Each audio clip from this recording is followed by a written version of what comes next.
Hey everybody, welcome back to Premium Picks. Today we are going to break down UFC Fight Night Tybura versus Spivak 2, the rematch. It is a very underwhelming card, a lot of garbage on it, but we will try to find the best spots for us diehards who like to bet every single card. And there is a few spots we're going to hit for sure. We apologize about last week. I was on holidays. I did not have good Wi-Fi. It wasn't good enough to cut a video with A-Train here. But I'm all yours until October when I go to Disney for a week. So we're good for a while. Let's break it down. Let's find our spots and let's get into this. First fight of the night, we got Stephanie Luciano 5-1 versus Talita Alencar 5-0-1. Stephanie is roughly minus 160, minus 170 favorite.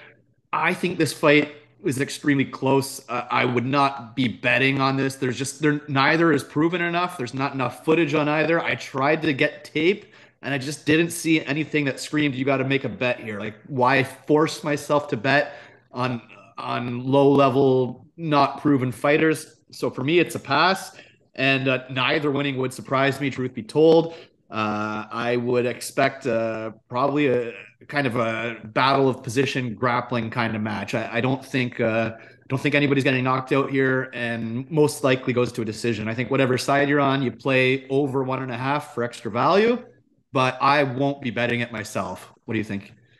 This is the rematch that nobody ever wanted to see. These guys fought Dana White Contender Series and fought to a draw. So yeah, you're right. It's a close fucking match. That's funny because I don't watch the Contender Series. I didn't even know that. That's a close match. So Alencar, whatever how you say her name, predominantly grappled in that fight, and she is a predominant grappler in most of her fights. So wants to get it down to the ground, but doesn't isn't particularly great at doing anything on the ground, to be honest with you. Not from what I saw. Like it's not like she pushed anything. She rode out the second round in that second fight, and if you watch that first fight, sorry. If you watch that first fight, she visibly tired. And even the commentary said it, she visibly tired in the second round. And she was totally tired in the third round. She got 10-8'd by this Luciano girl. Full mount beat up. Ugh, it was gross. Like absolutely destroyed. And honestly, if Luciano had any more finishability, then she would have smashed her because she was so tired.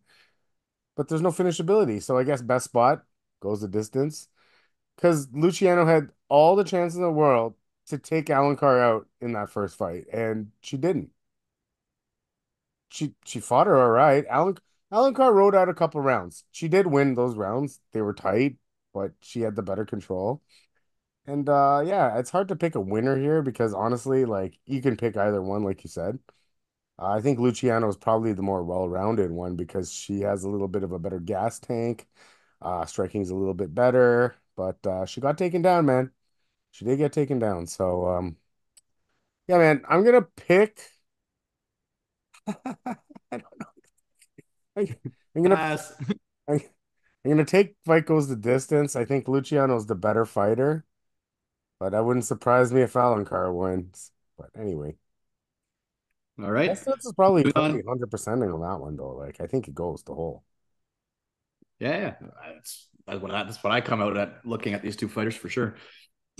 Moving on, the 145-pound division, we got Jarno Errens 14-5-1 against Yusuf Zalal 14-5-1. Zalal's line has moved all over the place. He opened as a minus 400. This morning he went to minus 350, and right now he's back to minus 450. So the line's shifted both ways. He's a huge favorite.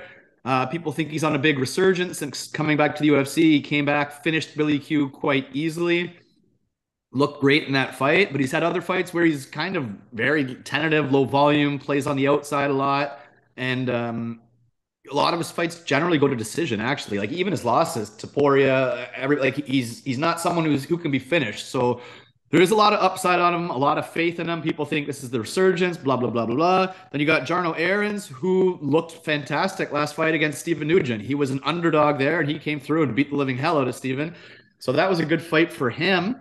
I am on the Yusuf side. I don't know how high there's going to be value on him. Like I did hit him at minus 400, which honestly I kind of regret it, especially when I woke up and saw he was minus 350. But now he's minus 450, so I guess I beat some people. I think Zalal wins. I think he's better everywhere, but if he comes and plays that low volume game where it's going to be a decision fight, it gets shaky when you leave these fights in the hands of the judges. So there's a world where this is a very close fight that goes to decision, and there's a world where Zalal should win this fight. He should be better everywhere. I just hope that he has the output. I'm gonna hope that his last performance is like I said, this resurgence, this new Zalal who's gonna actually go for it because I think he's the better fighter. He should win this fight.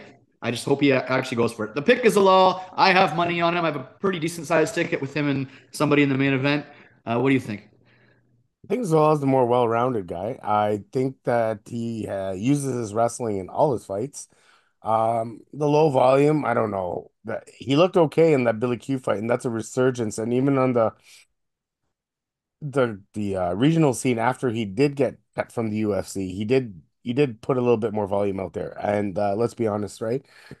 They threw him against him on Blackshear. They threw him against Ilya Taporia. There was no gimmies in his he fought way better competition than Jarno Evans. Jarno Evans beat Stephen Nguyen the last time. Yes, he did. Um, However, you can visibly see that as the fight progressed, that Errens got a little bit slower, tired, a little bit less volume as the fight progressed. And he was leading the dance, though. I don't expect him to lead the dance here. Zalal doesn't let the others lead the dance. Um, but you touched on a good point. So, yeah, I like Zalal. And to juice that up, like none of his fights, this fight against Billy Q was the first fight I ever seen the Yusuf Zalal finish someone in forever. Jarno Evans lost his previous two fights before Stephen Nguyen by decision. I forgot who they were to. I can look them up now, but yeah, so he lost those two fights to William Gomi or whatever. yeah, William Gomez, who's a little low volume, but Sung Woo Choi too, right? Who does hit pretty hard and usually does go for it, right? So Jarno Evans is tough, right? And Yusuf Zalal is kind of pillow fisted. So if you really want to get some good value on him, maybe the Yusuf Zalal and add the over 1.5. But quite simply, I think Yusuf Zalal is going to probably win a decision. Um, Errens, sorry, he got taken down three times by Gomes, one time by Sungwoo Choi. That's a bad look. Even Steven Nguyen took him down one time in a fight that he pretty much owned the whole 15 minutes there. So I don't see Zalal not getting at least two takedowns. And I mean, Zalal's got decent cover, decent control. Even took down Damon Blackshear and pretty much 10-8'd him in that final round, right? So yeah. I go with Zalal, but I think the fight goes a little longer if you want to get some more value from him. Yeah, no, I agree. Moving on, we got a pretty interesting heavyweight fight. We got Carl Williams, 10-1 versus Janata Diniz, 7-0. Diniz is coming off the comeback knockout. I think all of his wins are knockouts, actually. He came in as a vicious striker who was supposed to knock everybody out. And he did score the comeback knockout, but he looked terrible in that fight. He got taken down pretty damn easily, struggled to get back up big time. And to be honest, like, even though he must have serious power. He must. But his striking doesn't look like insane. Like I don't think he's going to knock you out like super fast if you're stuck on the feet with him for a minute or something like that. And Carl Williams doesn't strike me as being glass chinned. He's been in there with some strikers. He's held his own. He usually sticks to a boring game plan. He'll take you down. He'll grind it out. He is kind of a decisionator, which to a fault, he can be boring. And the one thing that's scary with him is he does slow down. He's gassed his last couple fights for sure, but Denise's takedown defense just looks so bad. Williams should be able to take him down at will. And like I said, if he gets stuck on the feet, I don't think he's just going to get knocked out super fast. So I definitely like Williams here. If Deniz knocks him out again and gets another knockout, hey, that's crazy. That's sick. But the value is just not wide enough for me. Like to me, he should be a plus 300 or so. Like Carl Williams hasn't shown anything to suggest he's going to be knocked out easily. So I think Carl Williams wins this fight, probably an over 1.5. Maybe another decision because he is boring. But give me Carl Williams by being the much more well-rounded athlete here. What do you think? You got grappler versus striker here, like pretty clean cut grappler versus striker. And you don't have a high volume striker here. You've just got a power striker here. And quite simply, it kind of looks like Carl Williams' last fight. A low volume power striker and Justin Tafa. is who Williams did, and he was able to. And Tafa's a bigger boy than Diniz, I think. So, uh, he's way more thicker. And Carl Williams did have a tough time taking him down, but he took him down. And when Carl Williams does get guys down, aside from who's the one guy he couldn't hold down on the ground? I can't remember who was. Was it Bresky or Sherman? One of the two. Uh, He couldn't hold one guy down, but he still won the fight. Anyway, point being is that this Denis guy did get controlled, and Carl Williams is good at controlling, and I think this is going to be a boring ass, I'm going to take you down fight. Carl got hit in the face a few times against Tafa, and he did show a decent chin, didn't get floored, and as the fight progresses, I feel like this guy Denis is going to slow down. No one's really taken him into deep waters, but I see this one going into deep waters. Who knows? Maybe Carl Williams just overwhelms him on the ground and gets a finish for once. I don't know. I don't know if that's the case, but it's very much possible because we don't really know what this guy's gas tank really looks like. In we saw him in that second round, but like Austin Lane is not, you Terrible. know, he's Fucking not terrible. he he doesn't strike He's me as like terrible. great striking defense. Okay, let's just He's put it that. terrible. All right, well, whatever. But at least Carl Williams will duck a punch and then take you down on a double leg, right? So we've seen it once, we've seen it twice. I mean, he can out wrestle Jimmy Lawson, who was what an Oklahoma State wrestling champion. Like, this guy does have some skill. I know Denise knocks guys out, but I'm gonna believe that Carl's chin is still there from just the Tafa fight. Still relatively young in his career. Minus 200 seems very good for a grappler in this sense. So, I think yeah, there's value on him. yeah, man. I like Carl Williams here, man. I do. And If I you're hope on the Denise side too, you have to choose knockout. He is well, he's not going to not win winning it. a decision. I'll tell you that much. Not a freaking chance he wins a decision here. Exactly. So you can even hedge with the little tiny knockout sprinkle if the knockout number is good. Yeah, exactly. But I think Williams is a true professional. He treats it like a real athlete. He's training. He's the much more well-rounded athlete here. Yeah, yeah. And better ground game, man. Like by far, though. Oh yeah. All right, moving on. 135-pound women's division. We got Carol Rosa, 17-6 versus Pani Kianzad, 16-8. This is going to be probably a very close fight. I think it is definitely going to the scorecards. I think you can choose whatever you like by decision. I like Carol Rosa because of the volume. I think when she puts those numbers out there, the last few fights, she has been a pressure fighter. She has been throwing out a lot of strikes. So I kind of think she squeaks it out, but man, there's value on Panny too. Like you can make an argument that Panny might be more technical. She might be. I don't know if she has the dog in her that Carol Rosa has. Either way, I think it's very close. I think it's a very close fight. I think it goes to decision. I think whatever side you're on, you pick by decision. I'm gonna pick Carol Rosa. I don't know if I'm gonna bet it because I think it's a very close fight. What do you think? I think it's close, but fuck. Is that Carol Rosa versus Irene Aldana fight, that last fight? She put out 204 significant strikes against 145 and still lost a decision. I feel like the tipping scale is Carol Rosa does employ a little bit of a grappling game into her fights from time to time. Does employ a little bit of a grind to her fights from time to time. As well as I think her volume is a little bit better than Penny's here because I mean Penny in her last few fights. I mean, she went up against Alexis Davis and finally cracked 100. And before that, it's all against shitty competition that she's cracking over 100. Like Sajara Eubanks, Beth Koheha, Jessica Park.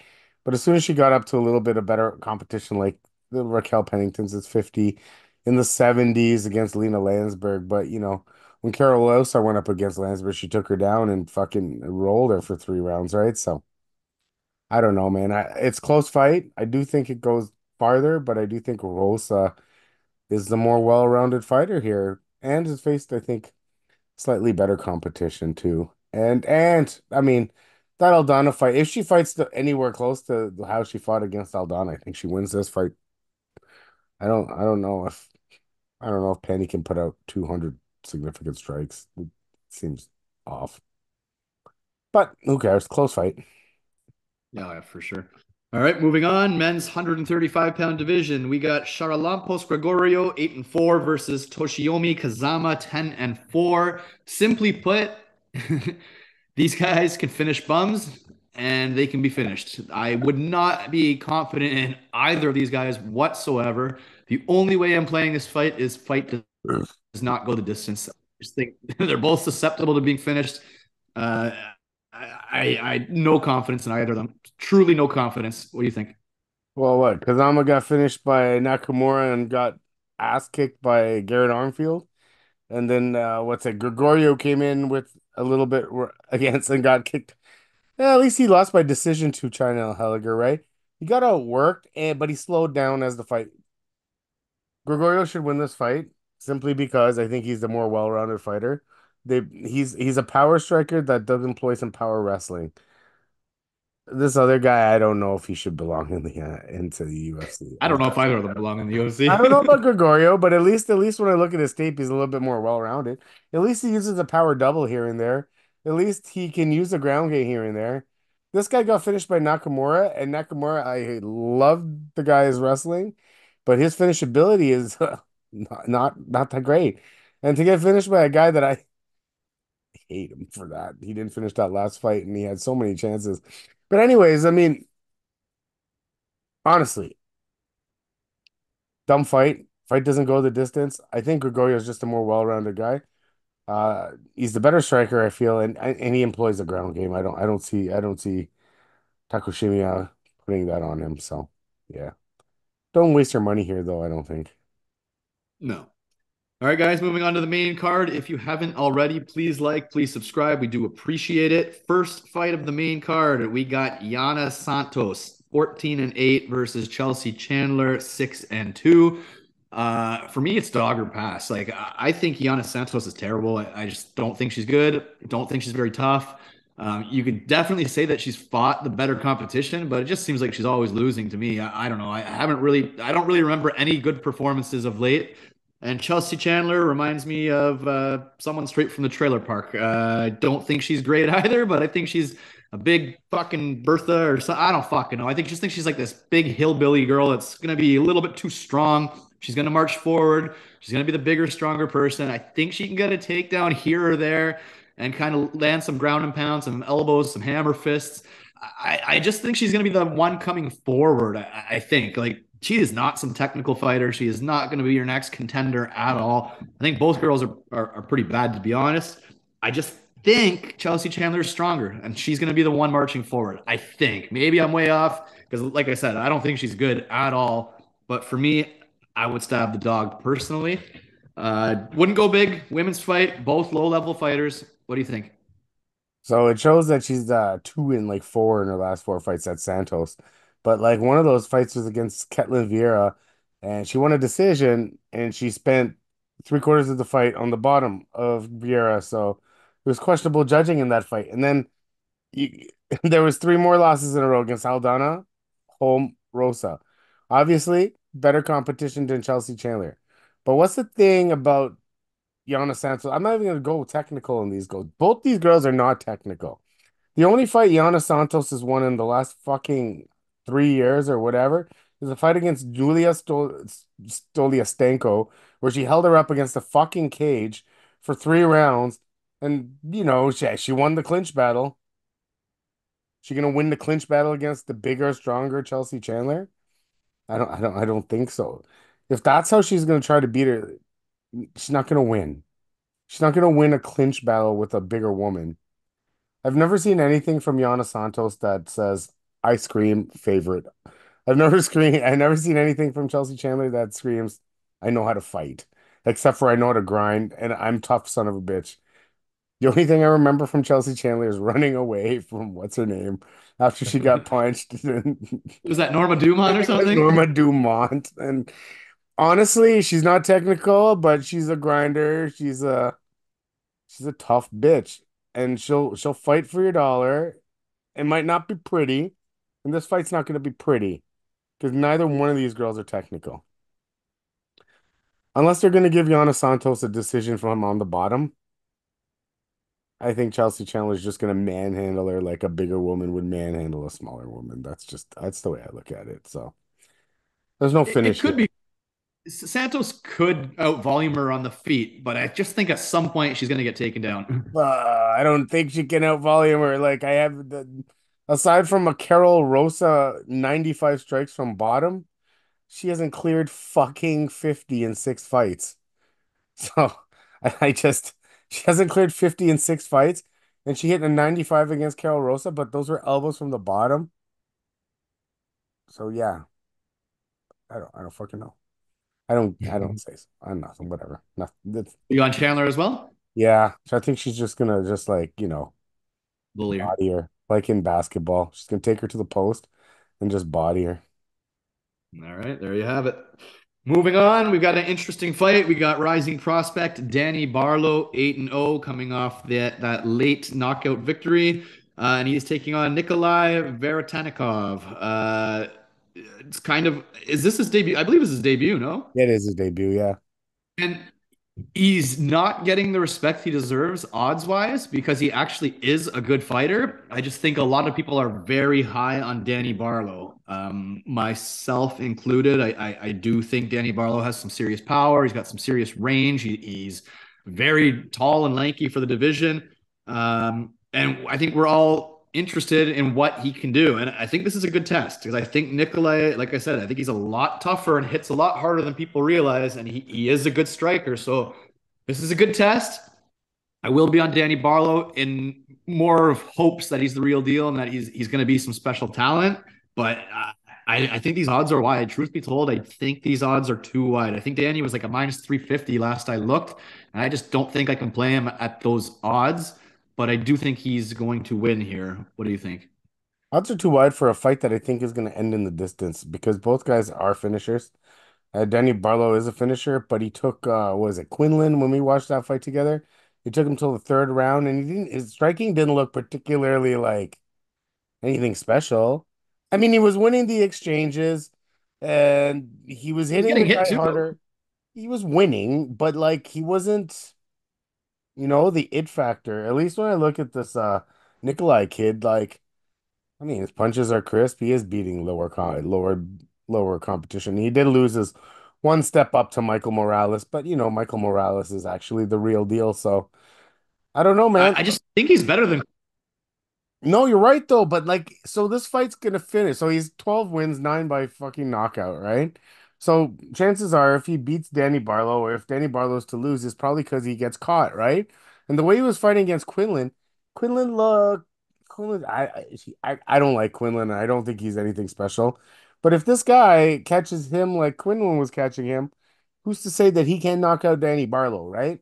And at minus 350, I'd rather take a chance on the plus 275 underdog here instead of fucking parlaying Barlow. That's all I'm saying, right? I don't like the odds on Barlow. I think Barlow wins, but I won't gonna fault a damn person for taking plus 275 or whatever the knockout prop becomes on Nikolai because I feel like that's where the value is. But I do think Barlow is the better fighter based on competition, based on wins, based on fighting in the UFC, and this guy's first fight. So chances are Nikolai loses this fight, but be weary of what happens the next fight after this, the person they give him after Barlow, because I think this guy actually has got some skill. He's the real deal. I think it's interesting fight to watch. Like you don't have to bet it. It's going to be an interesting one to watch. For sure, for sure. All right, moving on to the featured fight. We got Chepe Mariscal, 16-6 versus Damon Jackson, 23-6-1. Mariscal wins me a lot of money. He just seems to always pull through. He wins us a lot of money. I'm going to be picking him again here. Now, Damon Jackson looked really good last fight, like really good. Can't so I mean, Damon Jackson at his best is a finisher, and then at his worst, he's getting chinned. And it's not like Mariscal has huge power whatsoever, but I just think he's slightly ahead everywhere. I think he can be the better striker, and I think he can use his like grappling to kind of counter grapple, to kind of not get into any crazy scrambles or find himself on his back or get his back taken by Damon Jackson. Like I think he can use it to kind of counter the grappling and beat him with striking. Mariscal not necessarily the most dangerous guy, but he's just good at grinding. He's good at winning, good at outpointing. And like I said, he just always wins. I mean, sometimes they're closer than you like, But until he loses for me, I got to keep betting the guy. I'm not sure what the odds are on this fight. Do you have them in front of you? Yeah, minus 225 Mariscal. Okay, I'm on the Mariscal side. Like I said, Jackson looked great last fight, but he's very inconsistent. Mariscal, the one thing he is he's pretty consistent. You know what he's going to do. He's a tough guy. Don't think he's going to get knocked out or finish quickly or anything like that. So I'm on Mariscal. What do you think? Well, Mariscal was against Sherrier in his last fight, and I thought he looked okay. It was a close fight. Sherrier is a big time wrestler, and he was trying to take him down, but Mariscal was moving around, and he was flipping positions, reversing positions. He's always moving. I think he fights for your dollar. My issue with Damon Jackson is, I still don't think the striking is up to par. I also don't think the wrestling is anything great, but if you can use his wrestling, that's how he wins fights. So, but Chepe's scrappy, and you've seen in that fight against Sherrier how he uses the other guy's weight against him to get his own takedowns. Also, I think Damon Jackson tires. Chepe tires in that sort of like Spanish Mexican sort of way, as in tires, and I'll throw more punches and get hit in the face, but still throw more punches than you sort of way. Damon Jackson doesn't tire in that sort of sense. As he gets more tired, he starts to cover up and that kind of thing. So yeah, man. I mean, Chepe's been a staple in parlays for me over a little, even when he's plus money, and he showed me the grit. He showed me the striking that he supposedly never had, and yeah, he showed me the gas tank, man. Show me the gas tank. So his slowdown isn't his slowdown is because he's throwing a lot of stuff out there. It's not because he's just like not the cardio wise, because I've seen Chepe do it for me. So I'm gonna go with Chepe just being the scrappier guy and controlling more of the fight.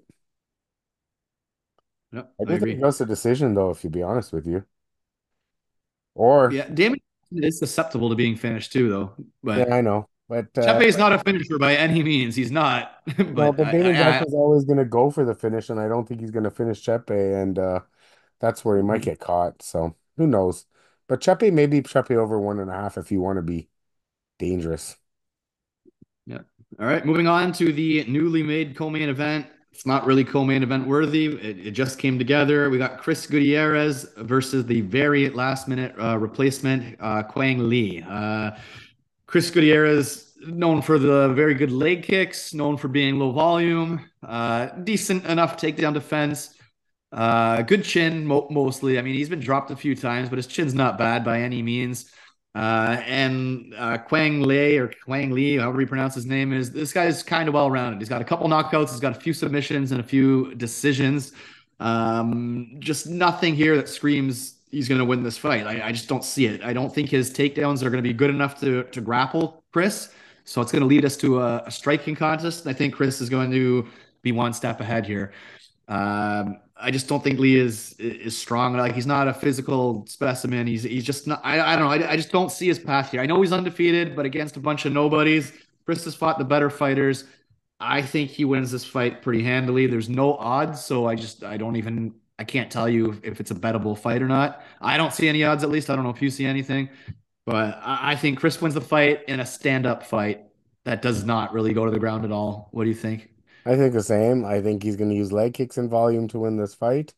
I think he's going to use his experience to make sure he doesn't get knocked out. And it's rare that Chris Gutierrez does actually get taken down as well, right? So, I mean, his takedown defense is quite decent, I think. And so, well, it's at about 70%, right? Yeah, 70%. So, yeah. I don't know. There's not much to say here. I don't know. Without odds, it's tough to bet. I mean, if Chris is like minus 700, I say go ahead and take a shot on Quang Lee. Why not, right? I don't see that happening, but it's probably minus 250 at least. I would assume I so. have a feeling he's gonna be minus 500. I think minus 500, then I wouldn't play him. Probably not. But I do like the fight to go to decision. This Quang Lee guy seems like he doesn't always have to finish it. So Yeah, I mean, there's too many unknowns around him. There's just a significant gap in competition. 100%. All right, that brings us to our very strange main event. Not 100% sure why they're running it back, but they're running it back. We got Marcin Tybura, 25-8 versus Sergey Spivak, 16-4. most people are going to break this down pretty simply and just say if Tybura keeps it standing and can defend takedowns, he should be able to outstrike Sergey Spivak.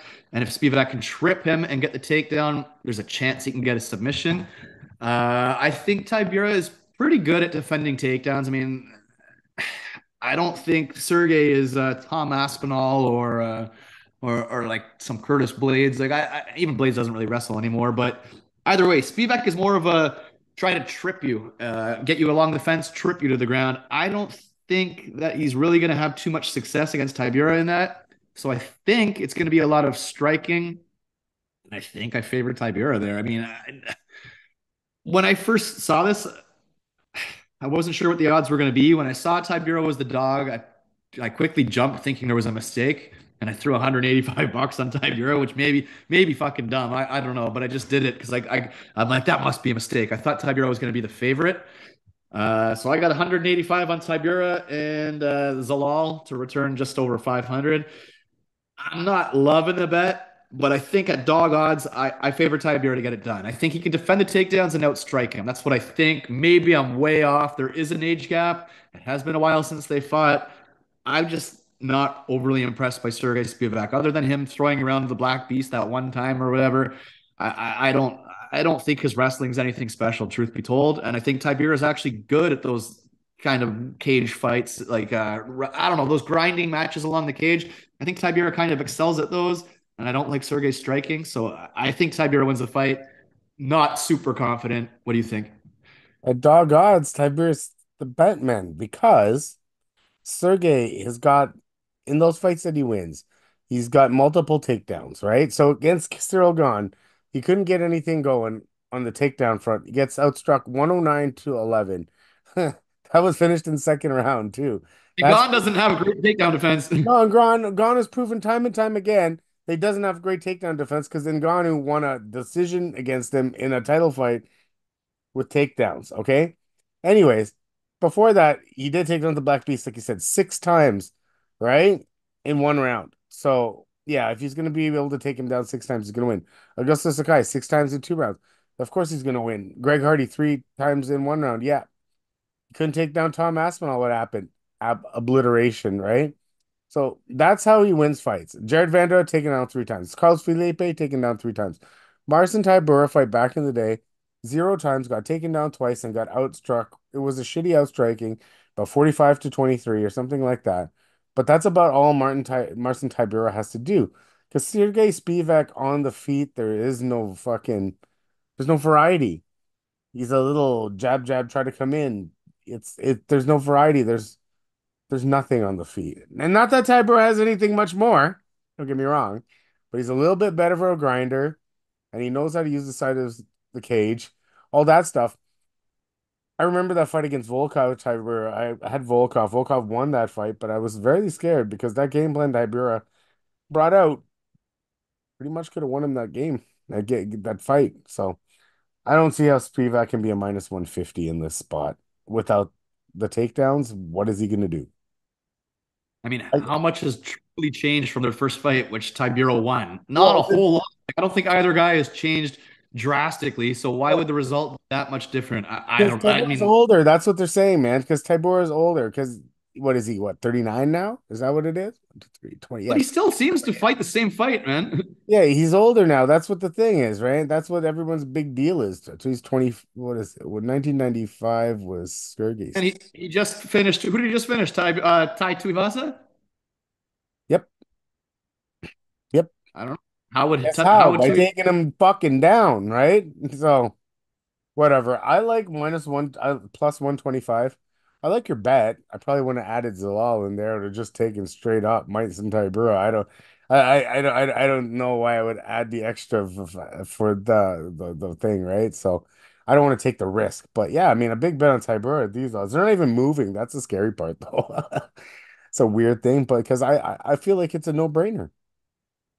I'll listen to some other people, and that's the problem when too many people are picking an underdog. Like it was last week, everyone was on Bedoya, and myself included, because I saw the volume. But he got outstruck by a lot by Herbert. Like when everyone's on someone, I don't like it. I like a little bit of a split. So I'll do some more due diligence and throw something in the comments. But as of now, plus 125 and a guy that's already beaten him. Game plan's the same, and it's what he does best at. And he beat Tai Tuivasa, who I think is maybe possibly a better fighter than Sergey Spivak. I don't know if I'm going outside of the realm here, but I think Tai Tuivasa probably beats Sergey Spivak because he'd have to get him down 6 times, right? And I don't think his wrestling's that You have good. to get him down quick on the feet. He'd spark him. Right, you can spark him real quick, and that's what Spivak's thing is, right? He gets sparked real quick, unless you're Cyril Gahn, who again, I can't believe you didn't take him down 1 time. After coming back 12 takedowns in your 2 fights, and you can't take down Cyril Gahn once? A bad look, I guess. All right, guys, there you have it. As I said, not the greatest card. There's only 10 fights. Pick and choose. You don't have to bet every fight, but I know a lot of you are like me. You like to throw some money down every weekend, so we're going to do it. Like I said, I got a couple decent sized bets. I'll post my tickets. I'll post some parlays I'm playing as well. I think there's chances to make some money here. I really do. The fights aren't great. They're kind of snooze fest, some of them, but whatever. And let's make some money. Let's get it. A-Train will drop in the comments his picks in a couple days or so. I know he's going to do a little bit more diligence. And well, let's smash it Saturday night, and we'll talk soon. Have a good one, guys.